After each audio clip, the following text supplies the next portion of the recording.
दादी प्रकाशमणी यांचा 19वा पावन पुण्यस्मरण दिवस आणि जागतिक बंधुत्व दिनानिमित्त अकोल्यातील कीर्तीनगर येथील प्रजापिता ब्रह्मकुमारी ईश्वरीय विश्वविद्यालयात भव्य रक्तदान शिबिर पार पडलं। रविवारी झालेल्या या शिबिराला उत्स्फूर्त प्रतिसाद मिळाला। शिबिरात एकूण 77 रक्तदात्यांनी रक्तदान केलं। दादी प्रकाशमणी यांच्या 19व्या पावन पुण्यस्मरण दिनानिमित्त आणि जागतिक बंधुत्व दिनाचे औचित्य साधून अकोल्यातील कीर्तीनगर येथील प्रजापिता ब्रह्मकुमारी ईश्वरीय विश्वविद्यालयात भव्य रक्तदान शिबिराचं आयोजन करण्यात आलं। रविवारी 23 ऑगस्ट रोजी पार पडलेल्या या शिबिराला उत्स्फूर्त प्रतिसाद मिळाला असून एकूण 77 रक्तदात्यांनी रक्तदान केलं।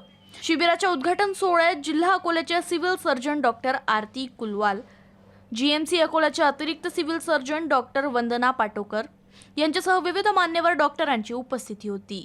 यावेळी रक्तदानाचे महत्त्व सांगत रक्तदान करा, जीवन वाचवा असं आवाहन करण्यात आलं। कार्यक्रमाचे अध्यक्षीय भाषण BK रुक्मिणी दीदी यांनी केलं, संचालन BK किरण दीदी यांनी केलं, तर आभार प्रदर्शन BK वर्षा दीदी यांनी केलं।